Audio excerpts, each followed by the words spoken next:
હવે પ્રસ્તુત છે પ્રાસંગિક પર્યુષણ પર્વનો પ્રારંભ. સંપાદન અને પઠન નેહલ ઠક્કર. જૈન ધર્મમાં આત્માની શુદ્ધિ અને વિશ્વ શાંતિ માટે પર્યુષણ પર્વ ઉજવવામાં આવે છે. આજથી 8 દિવસના પર્યુષણ પર્વનો પ્રારંભ થાય છે. તેથી જૈન સમાજમાં ધર્મોલ્લાસ છવાયો છે. પ્રેમ, ક્ષમા અને પવિત્રતાનું પર્વ એટલે પર્યુષણ પર્વ. આ પર્યુષણ પર્વમાં સૌએ બની શકે એટલી ધર્મ આરાધના કરીને મનને નિર્મળ બનાવી ભીતરની ચેતના જ્યોતને પ્રગટાવવાની છે અને અંતઃકરણમાં ડોક્યું કરવાનું છે અને કર્મોના બંધનોને ક્ષીણ કરવાના છે. આરાધકો માટે આ મહામંગળ પ્રસંગ છે. જૈન ધર્મ ક્ષમા, સંભાવ અને સહિષ્ણુતાના પાયા પર અડીખમ રીતે ઊભો છે. આ સત્વને ટકાવી રાખવા પ્રયાસો કરીએ અને ધર્મના સિદ્ધાંતોને આચરણમાં મૂકીએ તો ધર્મને પામી શકાય છે. આપણું જીવન મોહ, માયા, લોભ, ક્રોધ, રાગ, દ્વેષ, તૃષ્ણા અને લાલસાથી ભરેલું છે. આ બધા કસાયો આપણને અંધકાર તરફ ધકેલી રહ્યા છે. મનને નિર્મળ અને શુદ્ધ બનાવીને તેની પર વિજય મેળવવાનો છે. અહિંસા જૈન ધર્મનો પાયો છે. આ પાયા પર ધર્મ ટકી રહ્યો છે. સૂક્ષ્મ સ્વરૂપે અહીં અહિંસાનો ખ્યાલ કરવામાં આવ્યો છે. પોતાના થકી મન, વચન અને કાયાએ કરી કોઈને દુઃખ ન પહોંચે એવા પ્રયાસો કરવાના છે.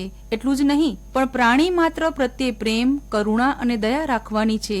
ભૂતપૂર્વ રાષ્ટ્રપતિ ડોક્ટર રાજેન્દ્ર પ્રસાદે જૈન ધર્મનો મહિમા વ્યક્ત કરતા જણાવ્યું છે કે જૈન ધર્મે દુનિયાને ઉદ્વગામી અહિંસાના તત્વજ્ઞાનની ભેટ આપી છે.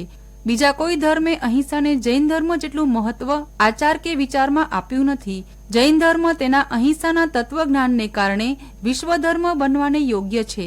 જૈન ધર્મમાં અહિંસાને એટલું મહત્વ અપાયું છે કે તેના વગર ધર્મનો વિચાર કરી શકાય નહીં. સૂક્ષ્મ અહિંસાનો આ ખ્યાલ પ્રેમમાંથી પ્રકટ થયેલો છે.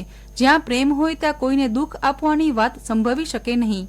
મહાત્મા ગાંધીએ જણાવ્યું છે કે હું એ ખાતરીપૂર્વક કહી શકું છું કે અહિંસાના સિદ્ધાંતને કારણે ભગવાન મહાવીરનું નામ ભવ્યતાને પામ્યું છે. જો કોઈએ સંપૂર્ણ અહિંસા પાડી હોય અને પ્રસારી હોય તો તે ભગવાન મહાવીર જ છે. જૈન ધર્મના ઉદાત્ત સિદ્ધાંતો છે અને તેમાં નિરૂપાયેલી ભાવના અજોડ છે. જ્ઞાન, દર્શન, ચારિત્ર અને તપ એ તેના 4 સ્તંભો છે. અહિંસા તેનો પ્રાણ છે અને ક્ષમા તેનું હાર્દ છે. આ સિદ્ધાંતોને જેણે જીવનમાં ઉતાર્યા છે અને તેમાં રહેલી યથાર્થતા જેણે સમજી છે તે સાચા ધર્મનો આરાધક છે. પ્રભુ ભક્તિના રસનું પાન કરવા અને તેમનું સાનિધ્ય પામવા માટે પ્રથમ આ સિદ્ધાંતોને જીવનમાં ઉતારવા જોઈએ. આ માનવ દેહ ઘણા પુણ્યો પછી મળ્યો છે. આવું દિવ્ય જીવન મળ્યા પછી તેનો સદુપયોગ ન થાય તો જીવન એળે ગયું ગણાય. આપણને મનુષ્ય જન્મ મળ્યો છે પરંતુ મનુષ્યતા નથી. જન્મથી મૃત્યુ સુધીની યાત્રામાં મનુષ્યતા પ્રગટ થવી જોઈએ. જીવન એટલું સત્ય, સદાચાર અને નીતિથી જીવાય એ ખરા અર્થમાં જીવન છે. પર્યુષણ પર્વ એ ધર્મની આરાધનાનો મંગળ અવસર છે. પર્યુષણ પર્વ દરમિયાન અંતરને ઢંઢોળવાનું છે. માન, અભિમાન અને પૂર્વગ્રહના ઝાડાઓ ગોઠવાઈ ગયા છે તેને દૂર કરવાના છે. ધર્મમાં તપ અને સંયમનું સવિશેષ મહત્વ છે. વચન અને કર્મ ઉપરાંત મનનો ભાવ જ આનો માપદંડ છે. મનને જો અંકુશમાં રાખી શકાય તો જીવનના ઘણા પ્રશ્નો સરળ બની જાય. પર્યુષણ પર્વમાં તપ અને સાધના દ્વારા મન પર વિજય મેળવવાનો છે. જેના વડે ક્ષમા પ્રગટે, જેના વડે વિનય, સરળતા, સંતોષ ઊભો થાય, વૈરાગ્યની ભાવના આવે અને જેના વડે સિદ્ધત્વ પ્રગટે એનું નામ સાધના. આવી સાધના એટલે તપશ્ચર્યા. તપ દ્વારા શરીર અને મનનો મેલ દૂર કરવાનો. જેમ શરીરની સફાઈ માટે સ્નાન કરીએ, મેલ કાઢીએ, તેમ મનની સફાઈ માટે આંતરધ્યાન કરવાનું છે.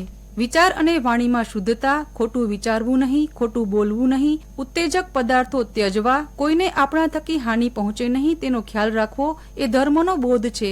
પર્યુષણ પર્વ આત્મનિરીક્ષણ અને સાધનાનું પર્વ છે. આપ સાંભળી રહ્યા હતા પર્યુષણ પર્વનો પ્રારંભ. સંપાદન અને પઠન નેહલ ઠક્કર. પ્રસારણ આકાશવાણીના ભુજ કેન્દ્ર પરથી કરવામાં આવ્યું.